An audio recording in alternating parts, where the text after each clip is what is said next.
കിഫ്ബിയുടെ നേട്ടങ്ങൾ എണ്ണിപ്പറഞ്ഞ് നിയമസഭയിൽ പ്രതിപക്ഷത്തിന് മുഖ്യമന്ത്രിയുടെ മറുപടി. കിഫ്ബി വഴി 8.5 വർഷമായി കേരളത്തിൽ വന്നത് സമാനതകളില്ലാത്ത വികസനമാണ്. കിഫ്ബി പദ്ധതികൾ വരുമാനദായകമാക്കിയാൽ കേന്ദ്രവാദങ്ങളെ മറികടക്കാമെന്ന് മുഖ്യമന്ത്രി നിയമസഭയിൽ പറഞ്ഞു. സംസ്ഥാനത്തെ വിമർശിച്ച പ്രതിപക്ഷം കേന്ദ്ര ബജറ്റിനെതിരെ എന്തെങ്കിലും പറഞ്ഞോ എന്ന് ബജറ്റ് ചർച്ചയിൽ ധനമന്ത്രി KN ബാലഗോപാലും ചോദിച്ചു. നിർഭൻ ചക്രവർത്തി തയ്യാറാക്കിയ വിശദമായ റിപ്പോർട്ടിലേക്ക്. അസിത, സംസ്ഥാന ബഡ്ജറ്റിന്മേലുള്ള 3 ദിവസത്തെ ചർച്ച ഇന്നത്തോടുകൂടി അവസാനിച്ചു. സഭയിൽ ഇന്ന് ശക്തമായ വാദപ്രതിവാദങ്ങളാണ് ഉണ്ടായത്. അതിൽ ഏറ്റവും പ്രധാനപ്പെട്ടത് കഴിഞ്ഞ ദിവസം കിഫ്ബി പദ്ധതിയെ ഇകഴ്ത്തിക്കൊണ്ട് കിഫ്ബി സമ്പൂർണ്ണ പരാജയമാണ് എന്ന തരത്തിൽ പ്രതിപക്ഷ നേതാവ് VD സതീശൻ നടത്തിയ പ്രസ്താവനയ്ക്ക് മുഖ്യമന്ത്രി കടുത്ത ഭാഷയിൽ മറുപടി നൽകിയതാണ്. പ്രതിപക്ഷ നേതാവിൻ്റെ വാദമുഖങ്ങൾ പൂർണ്ണമായി പ്രതിപക്ഷ നേതാവിൻ്റെ വാദമുഖങ്ങൾ ഓരോന്നോരോന്നായി മുഖ്യമന്ത്രി പിണറായി വിജയൻ പൊളിച്ചടുക്കി. കഴിഞ്ഞ 8.5 വർഷക്കാലമായി സമാനതയില്ലാത്ത വികസനമാണ് കേരളത്തിലുണ്ടായത്. എന്തുകൊണ്ടാണ് പ്രതിപക്ഷ നേതാവ് ഇത്തരത്തിൽ വസ്തുതാവിരുദ്ധമായ പ്രസ്താവന സഭയിൽ നടത്തിയത് എന്ന് ചോദിച്ചുകൊണ്ടായിരുന്നു മുഖ്യമന്ത്രിയുടെ മറുപടി. സഭയെ ആകെ അല്ലെങ്കിൽ നാടിനെ ആകെ തെറ്റിദ്ധരിപ്പിക്കുന്ന രീതിയിലുള്ള ഒരു പ്രസ്താവന നേരത്തെ ബഹുമാനായ പ്രതിപക്ഷ നേതാവിൻ്റെ ഭാഗത്ത് നിന്ന് കിഫ്ബിയെ സംബന്ധിച്ചുണ്ടായി. കിഫ്ബിക്കെതിരെ എന്തെല്ലാം പറയാമോ അതെല്ലാം നേരത്തെ പറഞ്ഞുകൊണ്ടിരിക്കുന്ന ഒരാളാണ് അദ്ദേഹം. പക്ഷേ വല്ലാത്ത ഒരു അവതരണമാണ് കഴിഞ്ഞ ദിവസം നമ്മൾ കേട്ടത്.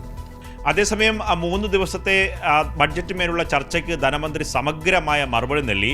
ഏറ്റവും പ്രധാനപ്പെട്ട കാര്യം രാഷ്ട്രീയമായി പ്രതിപക്ഷം ഉയർത്തിയ ആരോപണങ്ങൾക്ക് നിശിതമായ വിമർശനമാണ് KN ബാലഗോപാൽ മറുപടിയിലൂടെ നൽകിയത്.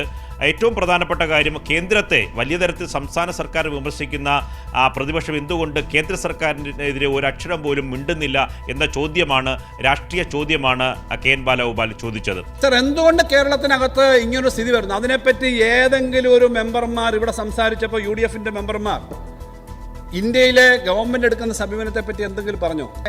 സർ, 35,000 കോടി താഴെ കേരളത്തിന് കിട്ടുന്നുള്ളൂ. 75,000 74,000 കോടി കിട്ടേണ്ടതിൽ ഈ കാര്യം പറയാതെ എങ്ങനെ പ്രതിപക്ഷമാവും? ഒപ്പം തന്നെ പ്രതിപക്ഷം ആരോപണമായി പുറത്തു വന്ന ഒരു കാര്യമാണ് സ്കോളർഷിപ്പുകൾ സംസ്ഥാനം വെട്ടിക്കുറയ്ക്കുന്നു എന്ന കാര്യം. പക്ഷേ KN ബാലഗോപാൽ കണക്കുകൾ നിരത്തി സംസ്ഥാനം ഒരു തരത്തിലും സ്കോളർഷിപ്പുകളിൽ വെട്ടിക്കുറവ് വരുത്തിയിട്ടില്ല. കേന്ദ്രം കുറയ്ക്കുമ്പോഴും സംസ്ഥാനം ഒരു തരത്തിലുള്ള തടസ്സവുമില്ലാതെ നൽകുകയാണ് എന്ന മറുപടിയാണ് KN ബാലഗോപാൽ നിയമസഭയിൽ നൽകിയത്. ന്യൂനപക്ഷ വിഭാഗത്തിലെ 1 മുതൽ 8 വരെ ക്ലാസ്സുകളിലെ കുട്ടികൾക്കുള്ള സ്കോളർഷിപ്പ് നൽകുന്നതിൽ നിന്ന് കേന്ദ്ര സർക്കാർ പിന്മാറിയിട്ടുണ്ട്. സാർ, ആ സ്കോളർഷിപ്പ് കേന്ദ്ര ഗവൺമെൻറ് നിർത്തിയ സ്കോളർഷിപ്പ് തുടരാൻ സംസ്ഥാന സർക്കാർ സംസ്ഥാന സർക്കാർ ഇപ്പം നൽകുകയാണ് സാർ. 20 കോടി രൂപ അതിനായിട്ട് മാറ്റിവെച്ചിട്ടുണ്ട് സാർ ഈ ബഡ്ജറ്റിൽ. ഒപ്പം തന്നെ ബഡ്ജറ്റിന് പുറമെ പുതുതായി ഇന്ന് മറുപടിയിൽ ധനമന്ത്രി 35.5 കോടി രൂപയുടെ പുതിയ പദ്ധതികൾ കൂടി സഭയിൽ പ്രഖ്യാപിച്ചു. അത് ഒപ്പം തന്നെ നിലവിൽ പല പദ്ധതികളിലും തുടരുന്ന പദ്ധതികൾക്ക് അധികമായി വരുന്ന തുകയെ സംബന്ധിച്ചും കൂടുതൽ പ്രഖ്യാപനം ഉണ്ടാകും. അത് തുടർന്ന് നടത്താനുള്ള ഫണ്ടും അനുവദിക്കുമെന്നാണ് ധനമന്ത്രി KN ബാലഗോപാൽ സഭയിൽ പറഞ്ഞത്. പട്ടയ മിഷന് നിലവിൽ 3 കോടിയാണ് വകയിരുത്തിയിട്ടുള്ളത്. അതിന് പുറമെ 2 കോടി രൂപ കൂടെ അനുവദിക്കുകയാണ് സാർ. അത് പൂർത്തീകരിക്കും സാർ. ആയുർവേദത്തിന് പ്രസിദ്ധമായ തൃത്താലയിലെ ആയുർവേദ പാർക്കിന് 2 കോടി രൂപ വകയിരുത്തുന്നു സാർ. ബാലരാമപുരം മുതൽ കളിയിക്കാവള വരെയുള്ള നാഷണൽ ഹൈവേ വികസനം ഇവിടെ ബഹുമാനപ്പെട്ട മെമ്പർമാർ പറഞ്ഞു വളരെ പ്രധാനപ്പെട്ട ഒരു മേഖലയാണ്. അത് വികസിപ്പിക്കേണ്ടതാണ്. എന്നാലേ നാഷണൽ ഹൈവേയുടെ മുഴുവൻ ഡെവലപ്മെൻറ്റ് വരും. അതിനായിട്ട് കിഫ്ബി വഴി പണം അനുവദിക്കും.